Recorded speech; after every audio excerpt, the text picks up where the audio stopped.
This episode is for those of you who are interested in the behind the scenes on how I went about building this.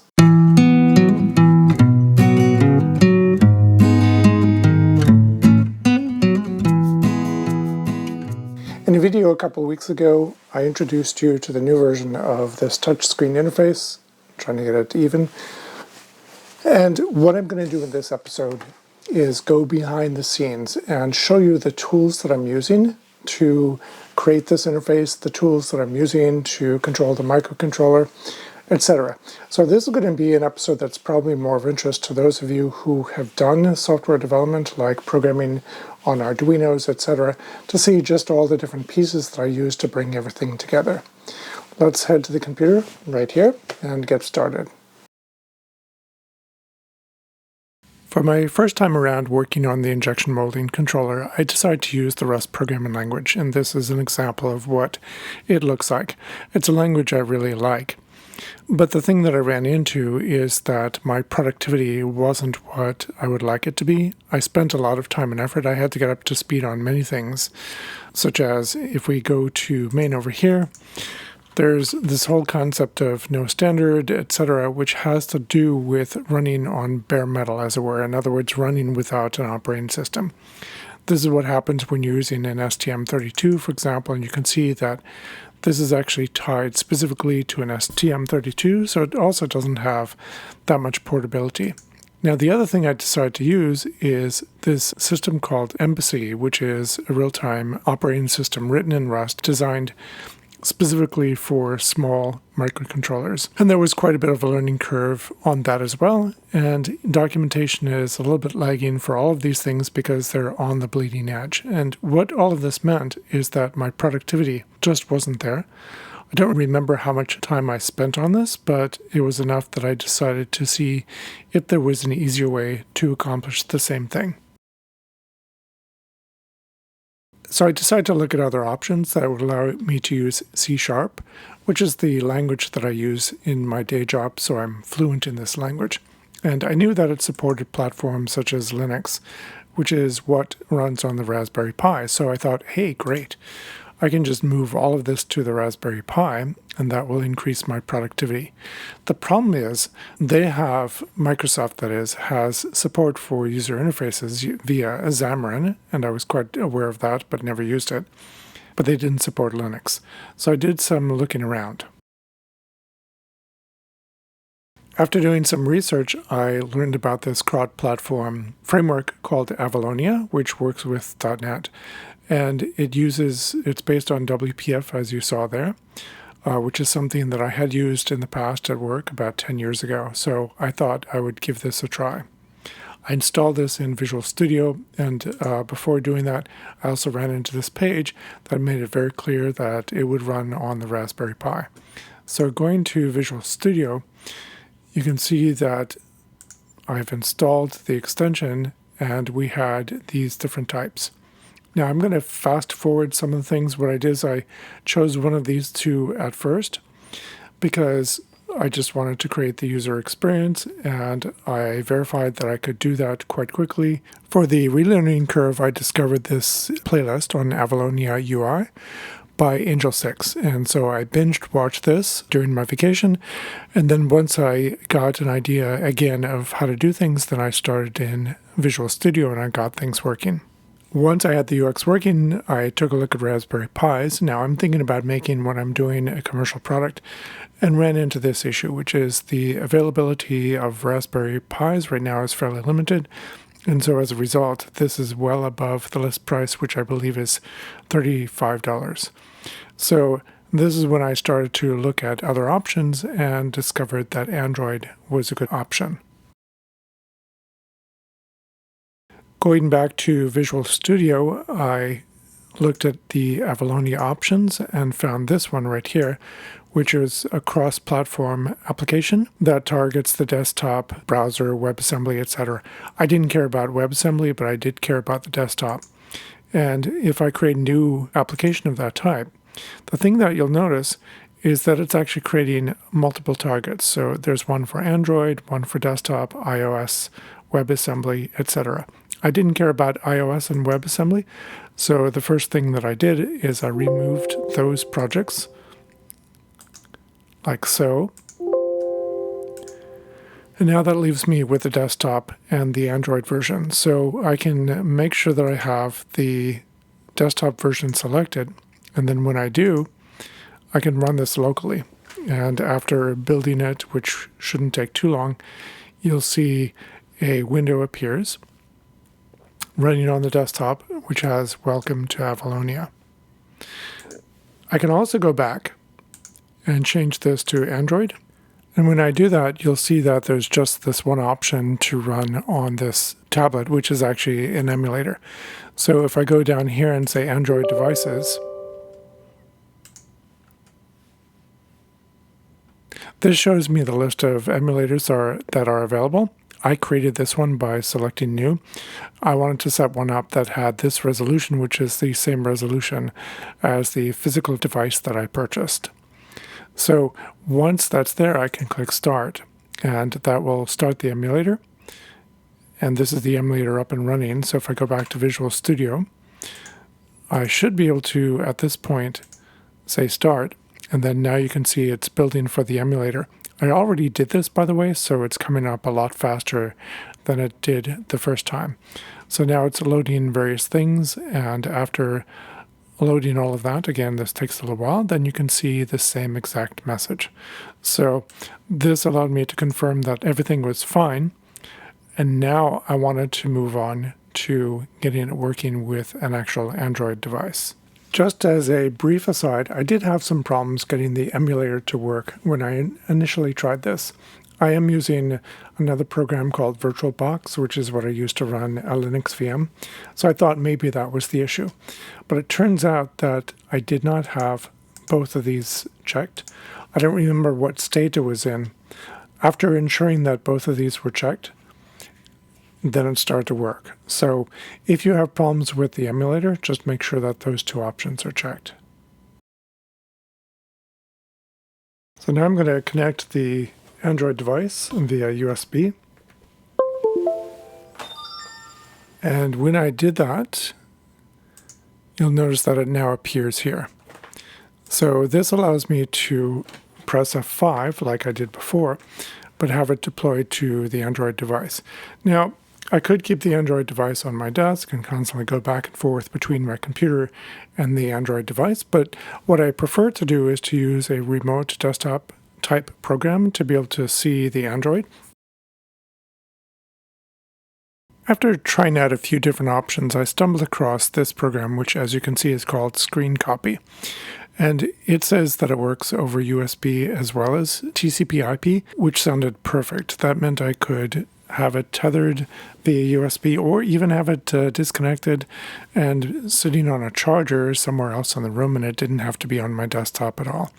So I downloaded this and copied it to a directory and then opened a command prompt in that directory, which I've already done. So the first thing you have to do is connect this to the Android tablet, which is done with ADB, TCP, IP, and then some port number, which they say is 555.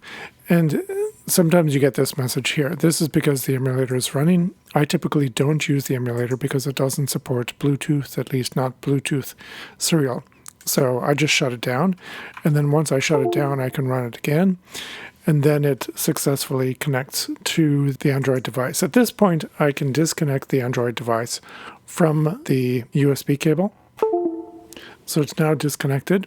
And if we go back to Visual Studio, you can see it's not listed there anymore. And that's where things get interesting. So I can do ADB, and then I can do connect, and then I need an IP address. So it's 192.168.254.113, and then the port. So once I've done that, it's connected, and at this point, I can run the screen copy command. And now, here's the tablet. This is, by the way, where I got the IP address. So if I go back to, let's see, I'm not an expert on Android, but if I go back to the start screen here, if I pull down and then pull it down a little bit farther, you get this settings. And then under settings, I go to I think about tablet, and then you can see the IP address is going to be listed in here. So this is where I got the IP address from to be able to connect to it. So at this point, as you can see, I can do everything on the desktop computer. So that means if I go back here, I should be able to select this here as well. And you can see it's now showing up there as well via the Wi-Fi connection. It's not physically connected to my computer. And then if I run again and then show the screen copy program, this does take a while to build and then to deploy. So I'll probably skip some of this and come back when it's up and running.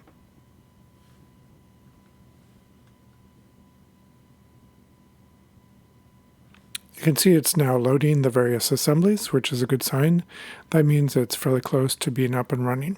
What I have encountered is that this always does take a little bit longer to run on the physical device with the debugger than it does on the local machine, which is why I prefer to do local development. You can see it's now up and running, so I'll go ahead and stop it. And if we go back to the Android device, you can see that it quit the program. I've gone back to the project that is the current version, the injection motor controller. And one of the things that it has in here is a set of views. For example, we have the main view that I've been working on. And the cool thing about working with anything that's based on XAML like Avalonia or WPF is that you get a view of things in here. And you can see it's even a little bit interactive. I can see what happens when I hover over different things, and I can even actually interact with some of the code that's running. That means I can go here, for example, and change some of the styling for these buttons here. So these buttons here have styling that's controlled by this section here. So this is for the buttons. This is for the repeat buttons, like these are repeat buttons. And this is for these controls here. Therefore, if I go here and I change this to like 00, instead of being a light gray, now it's a cyan color. And then if I change that back, you can see it goes back to the color it had before. I can do other things like change the width, which will screw up the layout. So I can get a lot of the layout working the way I want. I can get the controls positioned the way I want. All of this just by working in this view here without writing any code. Or put another way, this is really intent, it's declarative, whereas the other, when I'm writing C# code, is imperative. So this is a really fast experience, definitely much faster than the way I was doing it with Rust, with PowerPoint, a Paint program, then the program for the Nextion display, etc. was just a lot more work. Here I can make changes very, very quickly. So this improved my productivity quite a bit and is going to give me a lot more freedom to add things in the future. For the code that's going to run on the ESP32, I decided to go back to the Arduino libraries and C++. As I mentioned earlier, I'm not a big fan of C++ over Rust, but the support for things like Bluetooth serial are quite simple with the Arduino libraries, whereas with Rust it would take a little bit more work. So I wanted to, again, do the thing that was simplest, and I decided I was going to minimize the code that I had to write in the ESP32 and keep most of the code in the Android tablet. So the other thing that makes this a nice experience is that I'm using the Platform I/O extension in Visual Studio Code. And you can see I have this open right now. One of the things that's really nice about that is I don't have to specify which COM port the device is on. There is a file in here, let me go to the file section, called platformio.ini that describes the different boards. I started out with a Raspberry Pi Pico, as you can see here, which I mentioned in the previous episode I abandoned because I couldn't get the Android tablet with C# to communicate over USB serial. So I switched to the ESP32. This is the particular board that I'm using. And notice there's nothing in here about a COM port. So if I go back to Platform I/O and I click on this, Upload and Monitor, it's going to build anything if it needs to be built. And then it's going to go ahead and start uploading it. It figured out that it was COM6, and now it's writing all of the code to the ESP32, which takes a little while because of the libraries that I'm using. And then once it finishes this upload, let me go back to main.cpp, it's going to print out first this message, as you saw there, and then this message here. So that's a really nice experience and makes working with this a lot nicer. Next, what I want to do is start the version that runs on the Android. And sometimes when I have the emulator and I have the actual device, I have to switch back and forth between them. So I'm going to go ahead and run this. This is going to take a little while, so I'll come back once it's up and running. It's now up and running, and you can see I can interact with it. I can reduce the time for these different events. What I'm going to do now is switch back to the C++ version. You can see that it's still monitoring it.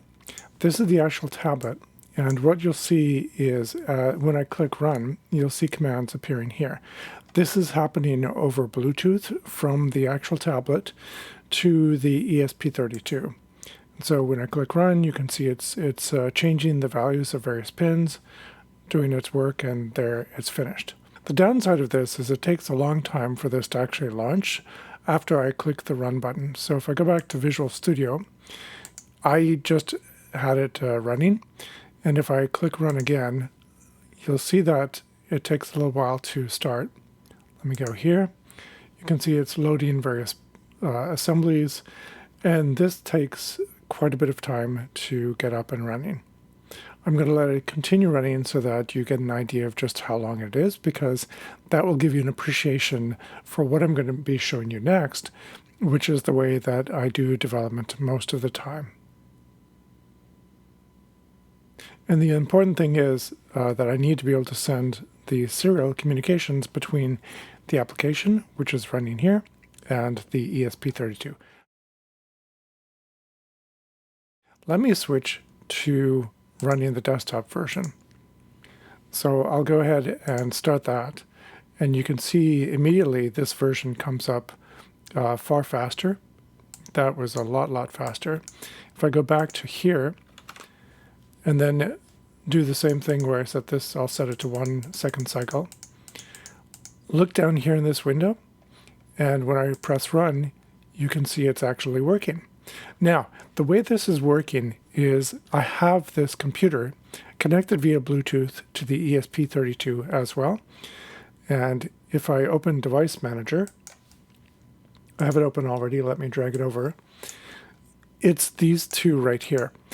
For some reason on Windows, when you link to Bluetooth serial, you get 2 COM ports. It's actually COM port 13. So what I've done with the desktop application is I've set it up to talk to COM port 13. And therefore, when I'm running the desktop application, it's the exact same experience. It's just not the touchscreen.